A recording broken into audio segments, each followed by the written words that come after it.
So, good afternoon, everyone. My name is Bharkhada. I run a company called Navigate Business Recovery. Prachi gave me 5 minutes to talk about my business, but I feel like we have such an excellent panel today with Mitesh, Amrit, and Prachi. We still have one panel member, Varun, who's stuck in traffic, and I'm hoping that he's going to arrive by 3 o'clock. So I think we'll start by all of you sort of spending maybe a couple of minutes talking about your businesses and giving me a little bit of a bio about what you do. You want to start, Mitesh? Okay. Yeah. Hi, everyone. It's been a pleasure to be here today. Thanks, B. My name's Mitesh Sheth. I think of myself as a spiritual guy living and working in the heart of capitalism and trying to somewhat be the lotus in the mud. The quick kind of intro and bio is I trained as an actuary. I studied at the LSE, but I spent a year in a monastery in India, just in Thane, just outside Mumbai. And I spent my whole career in investment and wealth management trying to practice my spirituality and use my workplace as a spiritual battleground. Most recently, I feel my career has come full circle because I'm now the chief executive of the Dharma Endowment Fund. And if you think about Dharma as dharate iti dharma, Dharma is that which sustains for generations. An endowment fund is perpetual eternal capital. So I think about Dharma endowment as kind of long-term eternal capital to support eternal wisdom and values. And I think you said something about a donation or a charitable contribution that lasts forever. Shall I explain what that means? Yeah. So for those that don't know what an endowment is, if you give your money to a charity, you give that money, the money is spent. If you give your money to an endowment, let's say you give £1,000, that £1,000 is invested, it is never spent. But the interest and income earned by that £1,000, let's say that's £50 to £100 a year, that is given away to charitable causes.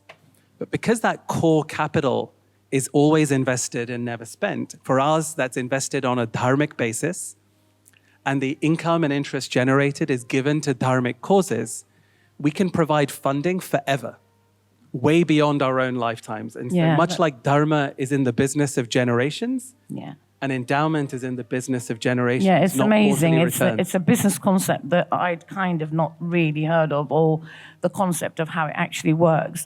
Amrit, enlighten us with what you do, please. Good afternoon, everyone. So I'm Amrit Chandan. I started my career with a PhD in chemical engineering and became quickly interested in sustainability and entrepreneurship when a UN scientist came to our research group and told us that the world was beyond saving. So he said, don't even try, just give up, live your best life. Super depressing to hear at the outset of one's journey.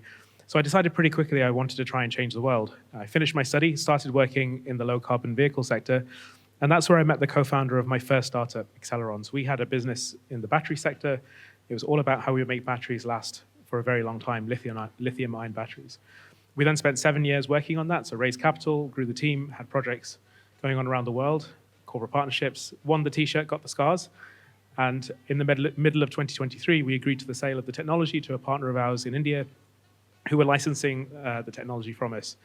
I then took some time off to get over the trauma of the whole experience and figure out the next step. And that's where Lorefully came in. So law meaning a body of knowledge, typically passed from person to person by word of mouth. And I'm really fascinated by this idea that if we had access to all the genius of our predecessors, imagine how much further ahead humanity would be today. Unfortunately, all of that knowledge is lost constantly. And even just think about the room today, so many fantastic conversations have happened. And whatever will remain in our minds is what we'll take away, but the rest is left to the universe. So if we can capture that genius and we can bring it together, because everyone here is a domain expert in their own way, then we can make a meaningful difference and move forward at pace towards things like net zero and furthering our community goals. And how many words are you planning to capture over the next 5 years? So we've been doing this for the last 8 months. We've done events as small as 10 people where we have small sort of dinners, all the way up to 30,000 people. And so far, we have captured 7 million words over the last 8 months or so. And I think by the end of June, we'll be around 15 million words captured. Yeah, I think that in itself deserves a round of applause, I think, you know. And Prachi, lovely Prachi, I mean, her business is so exceptional. I've never, ever heard of something so exceptional. I'll let Prachi explain what she actually does, because it's like so new to me. Prachi, over to you. Good afternoon, everybody. Thanks so much, Vi, for the lovely introduction. My name is Prachi Dhabaldeb. I'm a former financial analyst, and for the past 14 years, I've been working as a royal icing artist. So from finance to arts, I just stumbled upon this beautiful field, and I've been just exploring and learning every single day out of it. So currently, I am working as the head judge of one of the biggest cake shows in India that happens in Mumbai every year. I'm also a senior judge and the Indian ambassador for the biggest cake show in Australia. And recently, I was invited to become an associate artist at the Oxford Center for Hindu Studies. And it's been a beautiful learning experience every single day.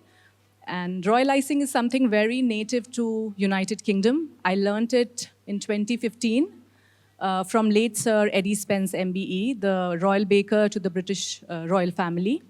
And going back to India, exploring it into our own Indian cultural heritage elements, so combining two different worlds together has been quite meaningful, and it's been very heartwarming, and the love and the response from the people around has been very encouraging. So yeah, that's been the journey. Yeah, and when I met Prachi and Amrit, then Mitesh online, you know, to plan this interview, we were talking about how quite often, being an Asian in the UK, our childhood kind of takes us into a journey of where our career is meant to be. Sometimes because our parents say you have to study, sometimes you don't have that encouragement from your parents.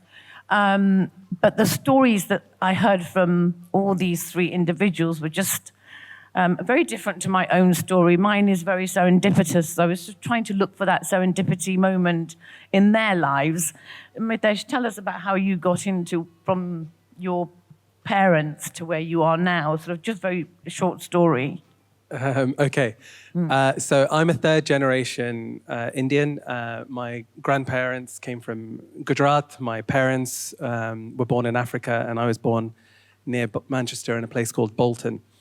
I was raised really by my maternal grandmother, my nanny, who had really lived across these three continents and had brought her whole family through poverty, through displacement into kind of living, thriving, succeeding in the UK. And so she really was my moral compass and my inspiration. But growing up as a British Indian and a British Hindu, I didn't really know who I was. And I think early on in my life, I got involved with gang culture and, you know, found belonging in a lot of antisocial behavior. And it wasn't until really I saw people around me throwing their lives away, losing their lives, that I felt like something was wrong and I needed to change my thinking. Fortunately, my parents decided to whisk me off to a Bhagavad Gita Sunday school. And so there was a local Swadhyay Kendra taught by Pandurang Shastri Atavale where you learned the Bhagavad Gita and practicing You didn't throw tantrums, no? I don't want to go, I don't want to go. Like, I think I was pretty desperate at that time. My recipe for life wasn't working out well. And so, but it was rather unusual because my parents knew nothing more about our faith or spirituality than I did. Okay. And so together we studied the Bhagavad Gita. Together we tried to practice it in our family life. And for me, that was a real turning point.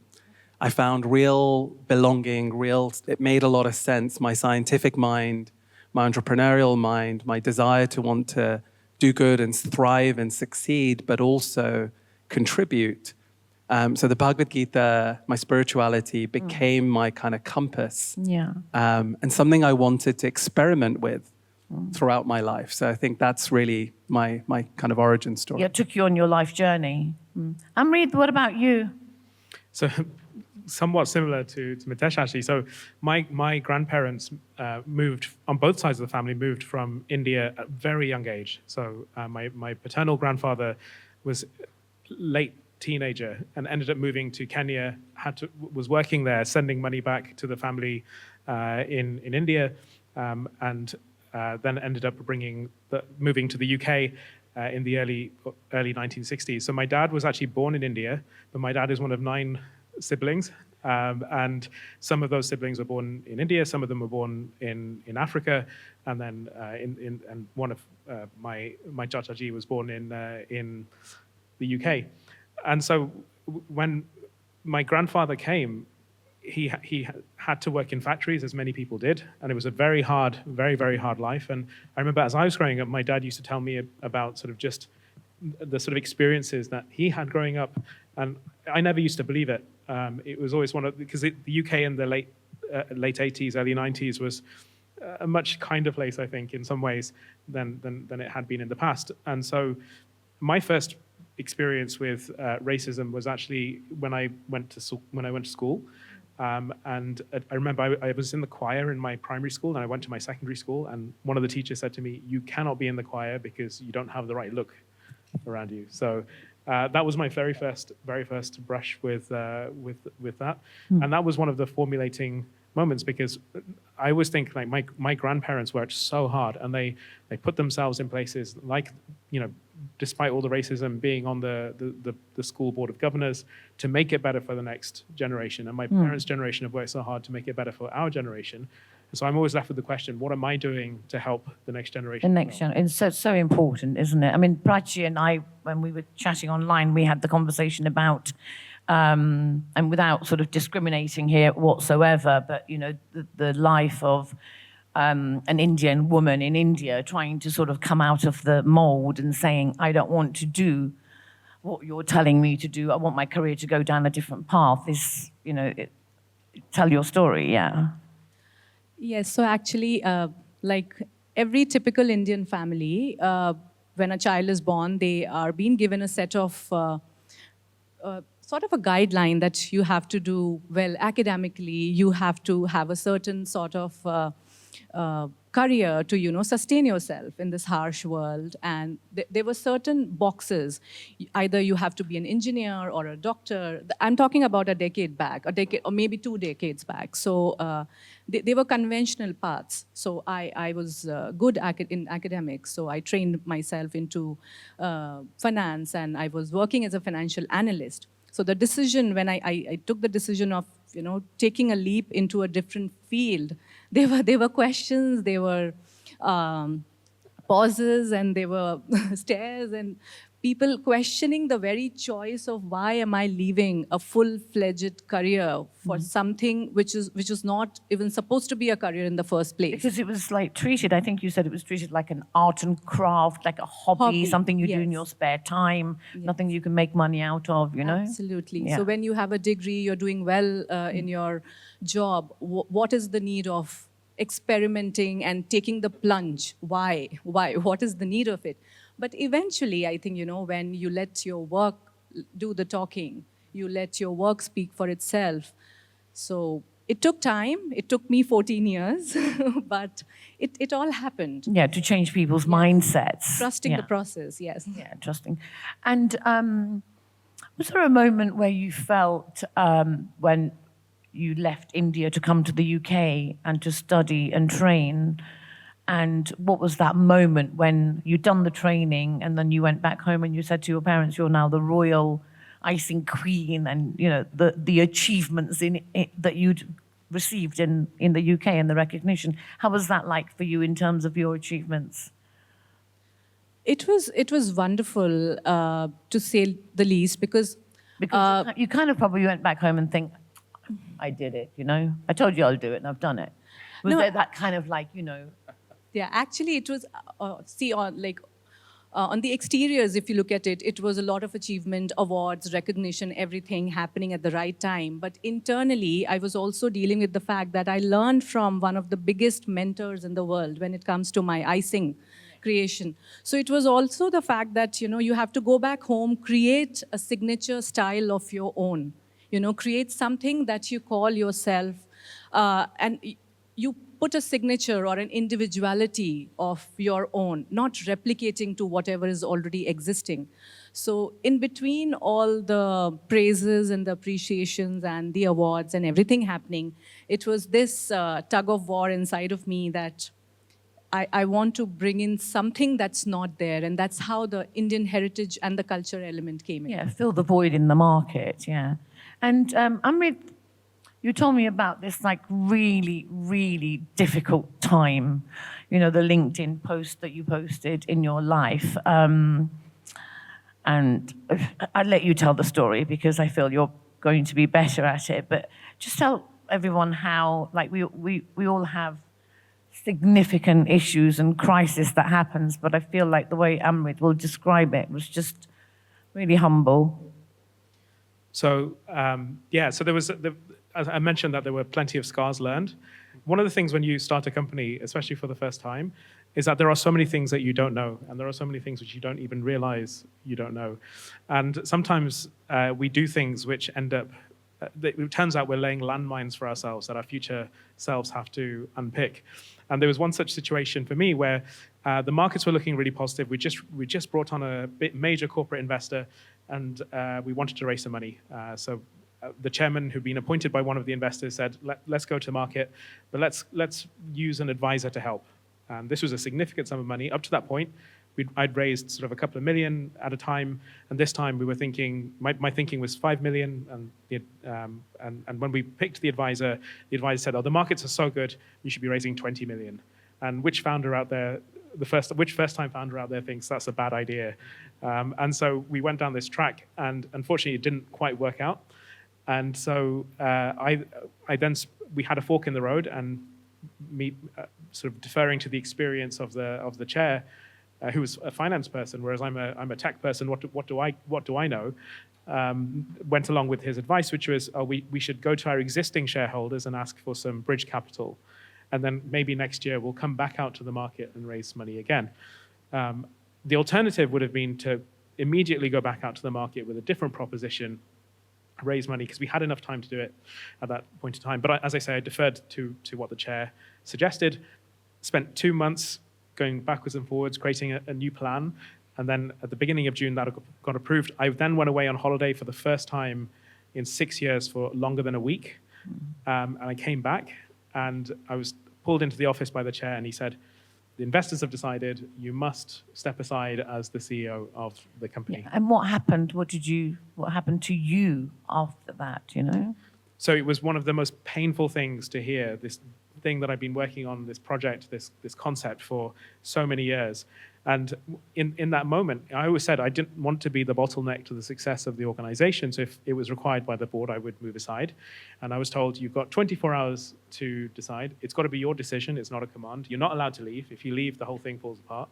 But if you don't agree to this, then the investors won't invest and everyone's going to lose their jobs. So come back to us in 24 hours and tell us what you'd like to do. And so I agreed. And what followed was the hardest 6-month period of my life.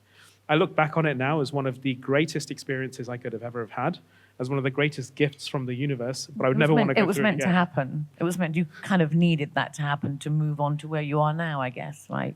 Yeah, I learned so much from that experience. Like, one of the things I learned is that I have an incredible negative bias about my own work. I look at the things I do and I think that there's limited value in that. And it was only from being forced out of the position and seeing that actually, I do have value. I'm able to do things which other people are not able to do, and watching someone else try to do what I was doing and not do that very well, it was truly eye-opening.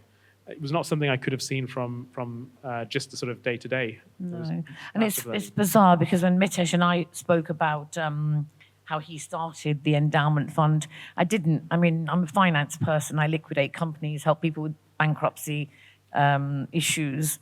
I didn't actually understand what an endowment fund was. So when Mitesh explained it to me and how he grew that and where we are now, I just want you to tell the audience how you can contribute into it. So like I was telling you about, I feed cows in India and I send money over. I feed orphan children in India. And you were saying, well, actually, that's just a one-time contribution. And you explained that you can do it all the time. Like even after I drop dead, that money can still continue to,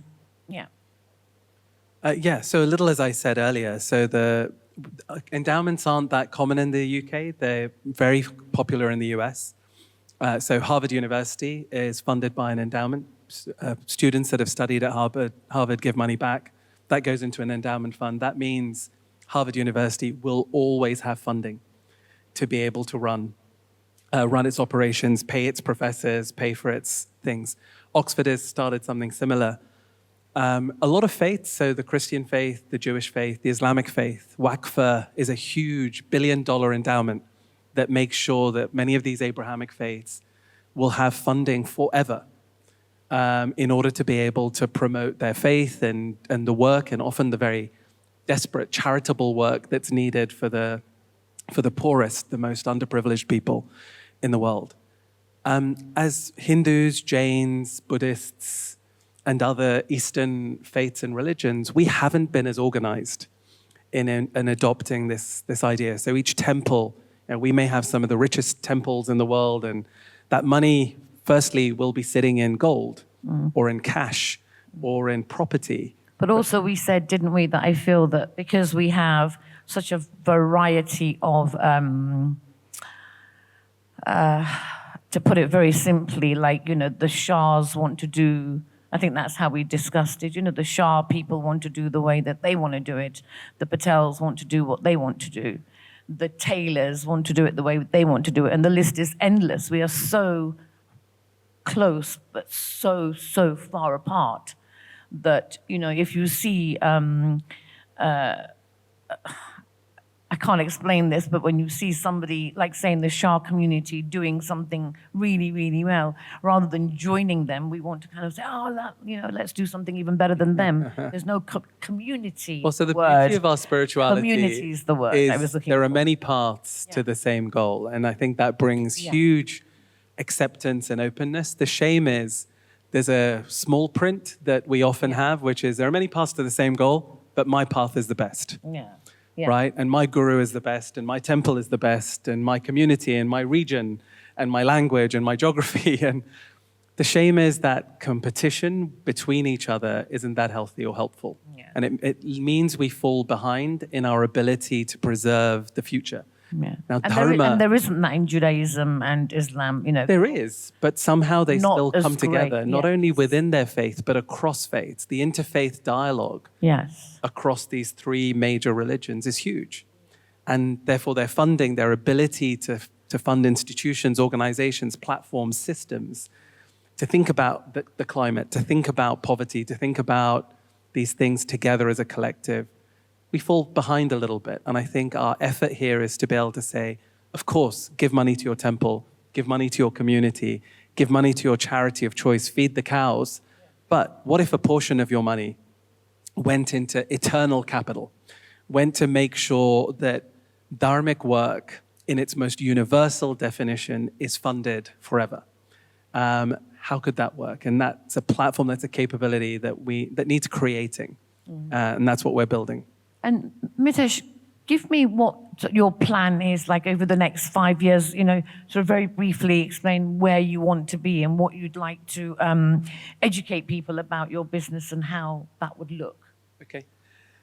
So with a Dharma endowment lens, we have about $10 million of capital that we have invested from our kind of major donors, as I said, hedge fund investors here in the UK of Hindu origin. That throws off there's about £500,000 worth of interest and investment income to now give out. So that 10 million is run in a dharmic way. So it's like an ESG plus lens. Then the 500K that's come off that, we want to be able to allocate to dharmic causes. But not just to one temple or not just to one festival, not just to one project. We want to be able to bring together to build platforms and systems that will last generations. So our very first act is how do we allocate this money with the idea of long-term capital and support. And then second, with money, what other skills and resources can we offer? Because it's not all about money. No. So how do we bring financial skills, marketing skills, fundraising skills, technology skills that our community has in abundance? And that's where Amrit fits in, right, Amrit? Yeah, so I've got three major goals that I want to achieve in my lifetime. I want to help offset more than a gigaton of CO2. I want to positively impact more than 100 million people around the world. And I want to build something worth more than $1 billion. So those are my three sort of goals that are my North Star, what I'm aiming for, that I learned through that sort of overall journey. Got to aim big. I can see some really good collaboration coming on between Amrit and Mitesh, you know. And Prachi, what are your plans going forward? What are your dreams? Any passions? What's your next big project? By the way, those of you that are like really big on Instagram, and even if you're not big on Instagram, do find these guys on LinkedIn, Instagram. I mean, Prachi's designs on Instagram are absolutely amazing. I think it's a girl thing. Like you look at it and you just go, oh my God, it's so lovely. Not just girls. I'm partial to a good Okay, cake. fine. Okay, fine. But honestly, do find them. Their full names are on the screen there. Find them, follow them, and look at where they are now and their journeys and how they've got there. So anyway, I was asking you a question. Oh, I'm smiling ear to ear with the lovely words you've been saying.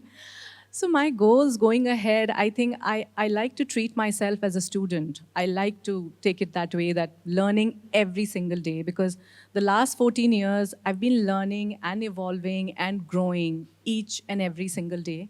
And also exploring this art form, be it the Indian handloom, textiles, and when you visit a craftsman's studio, a weaver's place in India, in a small village, when you look at the weaves, the kind of effort, they put in months, sometimes close to a year, to make one patola sari from pattern. Its beauty is, it's called a double ikat pattern because the symmetry is similar from both ends. It's full of geometry, it's full of detailing. So when you see that kind of work, you feel the passion that, this needs to, for the world to get a better platform. So I use my edible art form to, promote the artisans, promote creating a bridge, basically, between two mediums. I think we should have a hands raise of the patola. The patola, And patola, yeah. yes. Hands up, who understands? Yeah, there you go. Yes. I was so happy to see. So even some men have put their hands up, which is really cool.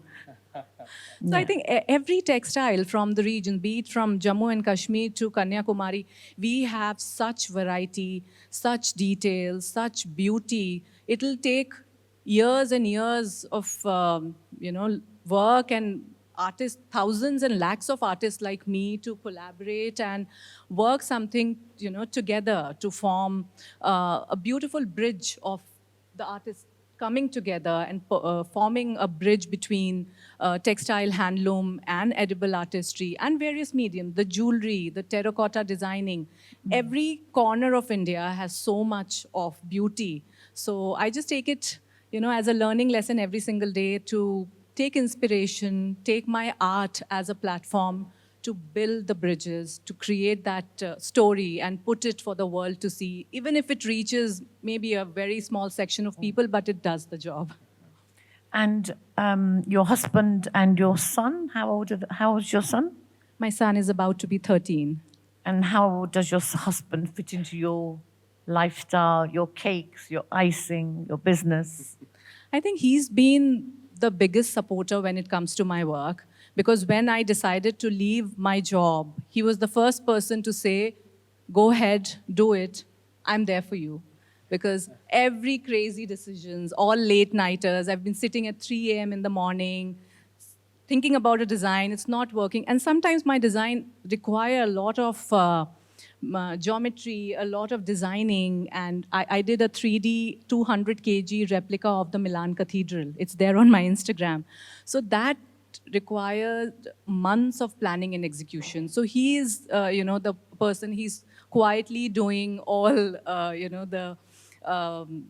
taking care of basically what's not happening correctly and just being there. I think that's the most important thing. And my family. Yeah. So they've always been so understanding. in the initial years, I would say, when I was trying to figure out, because the industry was very, very nascent in that period, when we were trying to figure out how to fit in, how to create awareness about this being a very, very new industry in the food sector. Mm-hmm. So family support is very important. My son is about to be 13. My business is 14-year-old. So I've raised 2 children, I would say, together. And he's been extremely understanding that he has always been extremely considerate that, she's working and it's a studio and I have to be careful. Good. Even as a 4 or 5-year-old, he was extremely considerate. So family is very important and their support is very important. And Amrit and Mitesh, how does your family, wives, kids, the background family, the mums, the dads, us Indian parents, we have chachas and chachis and nephews and nieces, and how does that all fit in? Yeah, so got married at the age of 20, have been with my wife for 27 years. We have 3 kids. They're 21, 19, and 17, kind of all grown up now. And I think spirituality has formed quite a core basis for our life, our marriage, our family, but also not shying away from living in the world and trying to balance both, I think, has been there. I think they've seen that I've been someone who wants to understand and explore culture. I'm always trying to figure out how do we create an environment in which people thrive and people can bring their whole self, I think for a lot of my life and career, I was hiding parts of myself. And I think as I've grown through my career and my life, I've been able to reveal more and more of myself, my beliefs, my spirituality. Yeah. And it's made me a better leader. It's allowed me to build better cultures. It's allowed other people to be more transparent and vulnerable. And I think my family see and support that, which has been key to it. How about you, Amrit? So, before he answers, I'm going to test him and see if he remembers what he told me, which was so, so adorable when I interviewed him online. Yeah, so we'll see. We'll catch him out. If he doesn't, I'm going to not do a photo with him later. Over to you. I feel a great amount of pressure now. I think how his day ends. Yeah. So I've got my family show up in 2 ways. I'm really fortunate to be married to my wife Simran, and I have 2 young children, Kirat and Harpreet. They're 5 and 2 years old. The moment they were born, and I could see them. I believe that children bring a huge amount of luck with them, and certainly in my case, as a proud father, I would say they also stole all of the gorgeousness from heaven when they came, as well.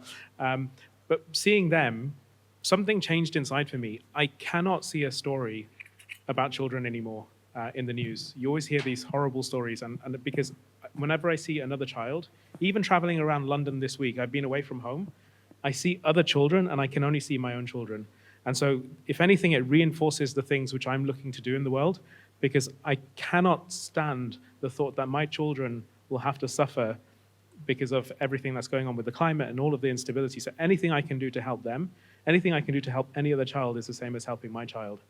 And then on a less serious note, but equally as important, my day cannot finish without me trying to make my wife laugh. That's my metric of success.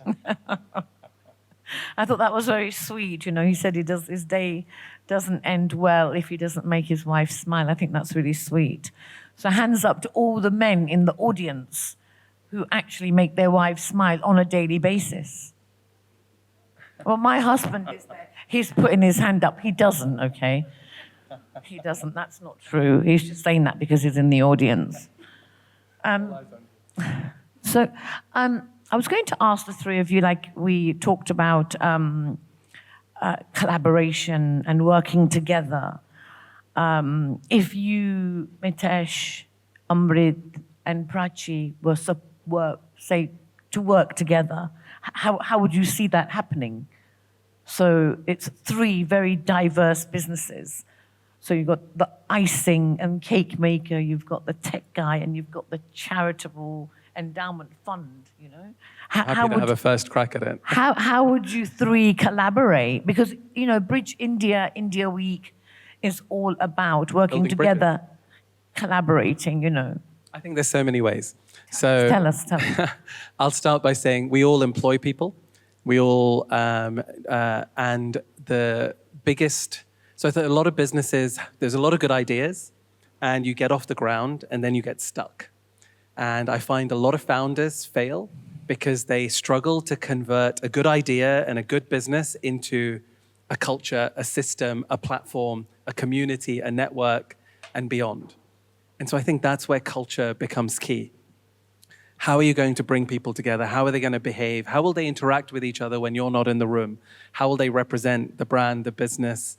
How will they treat other human beings within and outside? And I think that's something all of us, whichever field, whichever domain, whichever country we're in, we need to get a lot better at, especially in a world of technology, where we reduce our humans to our productive labor. We're all widgets. And so we measure our output and we measure our productivity. Well, AI will beat us, hands down at that game.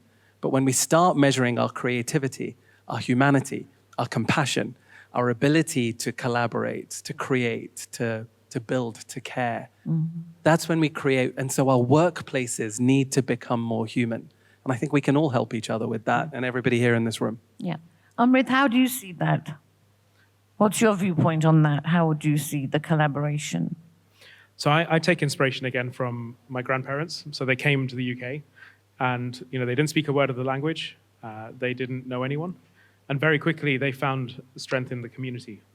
And they stayed with people. They worked together. They all helped each other. That phrase of "it takes a village" is very true. And so one of the things which I try my best, if anyone ever reaches out for help, I will try my best to help them as much as I can. And I'm always thinking, how can I help? So that is how I sort of see collaboration, is doing whatever we can to help each other.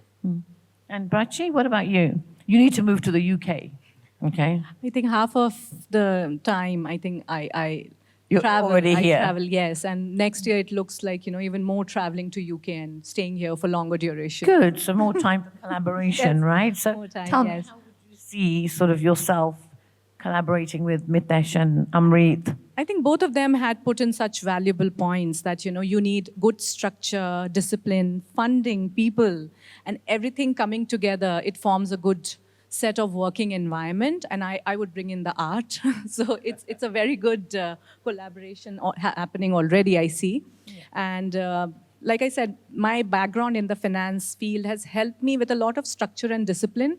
So art alone or finance alone or any kind of rigid structure alone cannot just function. It has to be a collaboration of various important fields and things coming together. So I think, we have all the necessary fundamentals and pillars for a very good organizations coming in place. Okay. We've got Varun now, my fourth panelist. Hello. How are you? Good. Sit, take a seat. I don't know how long we've got. Where are the people telling me time-wise? How long do we have? 20? Okay, good. So, Varun, these guys have been talking non-stop. I haven't had a word in edgeways, honestly. It wouldn't be India Week without Indian timing, so yeah, sorry about that. It's no problem. So, Varun, my first question, sort of very casually, I was planning to lift the energy in this room because all we've been talking about is India and China and politics and so many serious things all morning. So tell me a little bit about your business, your magic mirror fitness. So we're fundamentally an AI company, but not in the typical sense. So we're building what is essentially an AI personal trainer. It's a beautiful mirror that you put up in your home. Yeah. There's a hologram of a personal trainer that appears, and there's a little camera inside that will track your form, give you live feedback, count your reps, correct you when you're doing it wrong. It even scans your body now to give you a reading into your body fat, your muscle mass, your rate of aging. I think we're the fastest growing AI hardware company now in the country, in fact in Europe. And it was inspired by my own personal health journey from basically being too fat, eating too many samosas, drinking too much, no diet, no discipline. Went through my own personal health journey and realized that if you can create something that delivers one-to-one personal training for people, but using sophisticated AI, computer vision technology, it could fundamentally change people's lives for the better. And that's what we're doing. We're an AI company. Yeah, Magic AI. And I asked a very slightly controversial question to Prachi, Amrit, and Mitesh earlier. Prachi does icing. Yes. Yeah. Amazing cakes. Yes. You know what Amrit does and what Mitesh does. So just very short and brief, how would you see yourself with your business collaborating with Mitesh, Amrit, and Prachi? Because this time next year, I'm going to be back here on this stage interviewing all four of you, and I want to see that you've collaborated, started a company, and you're now listed in FTSE company or whatever it is, Great question. I guess for cakes, it'd be encouraging people to eat less of them. No, I'm kidding. I'm kidding. Well, look, I think ultimately, if we have crossover with customers, I think there's always opportunities to cross market. It doesn't cost anything, right? Yeah. By doing trades like that, and Yeah. we've all worked hard to build respective audiences, communities who follow what we do, and I think. And you could encourage people that come to you to invest Yes. for charitable purposes in Mitesh's business. And Amrit, how would you see Varun's business incorporated or collaborating with yours?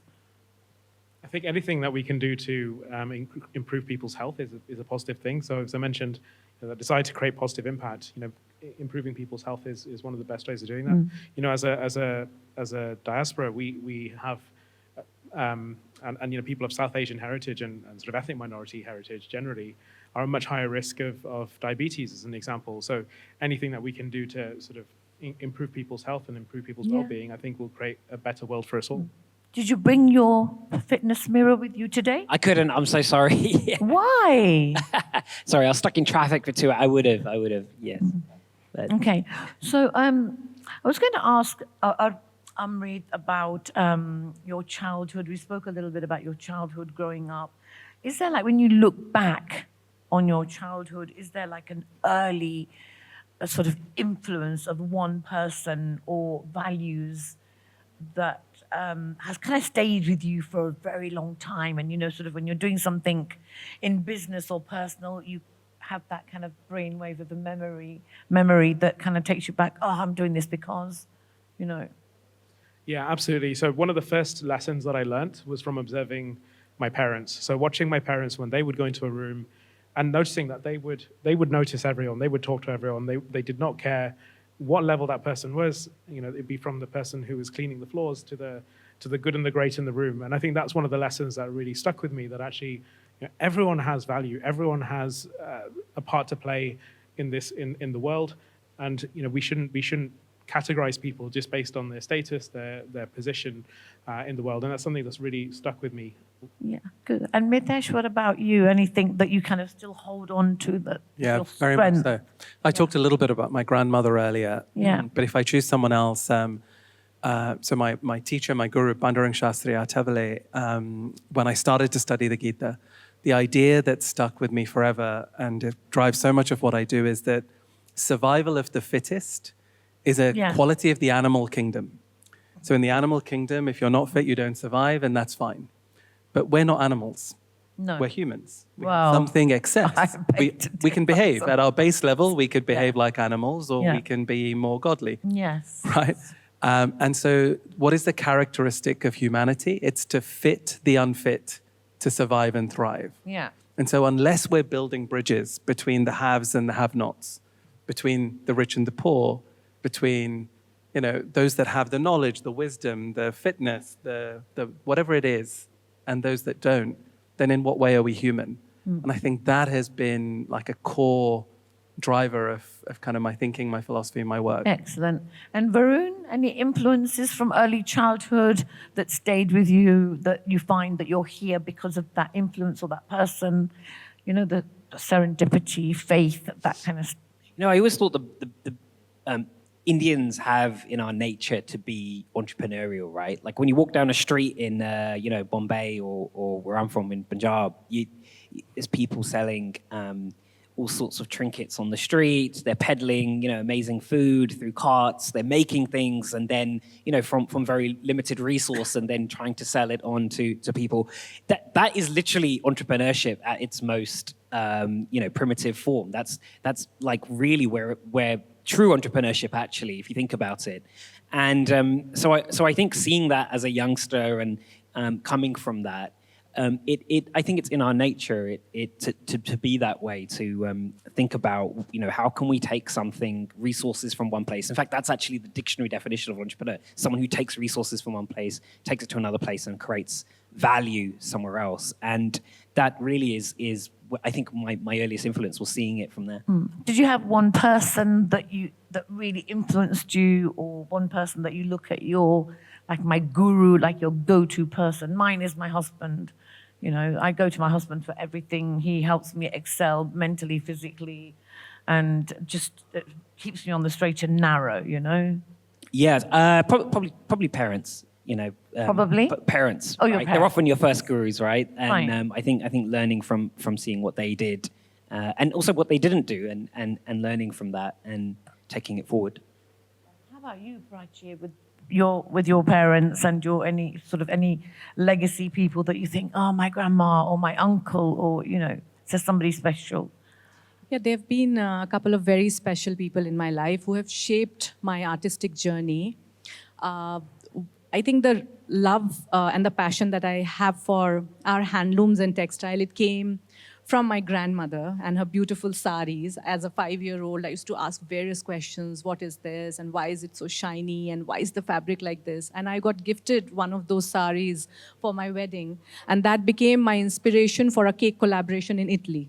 So I was wearing that Banarsi sari, and I made the cake, which was an exact replica of that sari. So that was a beautiful memory. And the second person, and a very, very important person, has to be my late father-in-law. He understood my love for art like no other. When the very first decision of leaving a finance career and plunging into this art field, he said, you go for it. I know you'll do great and you'll do amazing. And a small incident around that time. So the very next year, my cake got featured in a UK-based magazine, Cake Masters. And I called my father-in-law and I said, look what I've shared with you on WhatsApp. And he said, oh yeah, it's your cake picture. I knew it would make it to the magazine. I said, it's on the cover. And he said, you are going to be on the cover, not your cake. And I was like, Baba, please, it's a huge deal. It's a huge deal, yes. But cut to 2017, I was on the cover of the magazine. Fine, there you go. So yeah, they've been extremely special in shaping, my journey and the person that I am. Yeah. And before I move on to my final question, if the next generation of British Indians were listening to you, what would you want them to understand, just short and brief, about your ambition, your values, and your success, and how would you like that to be remembered going forward? Either of you. Varun can start. I've been doing this for about 10 years, which is, depending on where you are, very long or very short in career length. But one thing I've noticed over that period is, and this is specifically, I think, in tech as well, because I come from the tech world, is the businesses and the people and the entrepreneurs who've stayed the longest and are still here, and their businesses which are doing well now, looking at taking a 10-year view, they're actually the ones who've just been in the business long enough and have just managed to survive the longest. They're not always the best. They're not always the most talented. But the thing I've learned is that hard work beats talent when talent doesn't work hard. And when you look at entrepreneurs over 10 years, you realize the ones who are still around were not always the most talented. They were the ones who just worked the hardest and were willing to stay in the game the longest. So really, it's a case of grit and staying in the race. Just don't give up. Amazing. Mitesh? Great advice. I think for me, the thing I'd want to leave behind is to recognize that we're not islands, and we're connected to all those who have passed and to all those that will follow. And you said something really great earlier, which is, how do we not make the same mistakes as every generation before, but how do we stand on their shoulders? And the reality is we're doomed to make the same mistakes again and again, unless we learn from previous generations, unless we stand on their shoulders, but also unless we realize that we're accountable to future generations, whether it's for the state we leave the planet in, whether it's the state of societies, the state of our culture. And so knowing that you're not some island living your own personal life, but you are connected and you have a duty and responsibility, a dharma Yeah. to uphold, I think is we what I spoke a want lot to do. about that, didn't we, Dharma? And Amrit? I think from my perspective, it's how can we keep at the center of our minds that people are at the heart of everything that we're doing. And so if we can align the people that we're trying to serve and the place that we're doing this, the planet that we're in, and ultimately the value that we're trying to create, then by its very nature, we are actually doing something that's generative as opposed to something which is extractive. So wherever we can, if we can take a socially responsible view and lens on business, and remember that people are at the heart of this. One of my favorite phrases is that there are only two types of problems in business. There are people-related problems, and there are problems that you don't yet realize are people-related problems. And so it doesn't really matter what else you're doing, but just keep serving people and good things will happen. And I did say to Amrit that he is planning to make how many £billion in 1 year, 2 years? Yeah, there's a $1 billion value. Yeah. What values would you want to be remembered by for the next British Indian? I resonate with a lot what Varun said, that you don't have to be the most talented, but if you are hardworking, resilient, Yes. and you put in the right amount of hard work, that is the key to sustaining in the long run and learning every single day, trusting the process, and staying committed to your progress, no matter what the result is happening every other day. It's not going to be your 100%, but it will be progress in some way. So I did tell them all. Varun doesn't know this, but I'm very, very, very heavily into my Bollywood movies. I love Amitabh Bachchan, Shah Rukh Khan, Priti Zinta, you name it. I watch India. I mean, Frank, my husband, will tell you I've got a Bollywood movie on my tablet on almost daily, weekly, yearly. So, Varun, your best Bollywood song? Oh, wow. I was wondering where you were going with this from the I Well, told him he was going to have to do a dance, but I was just... don't tell him. Don't tell him.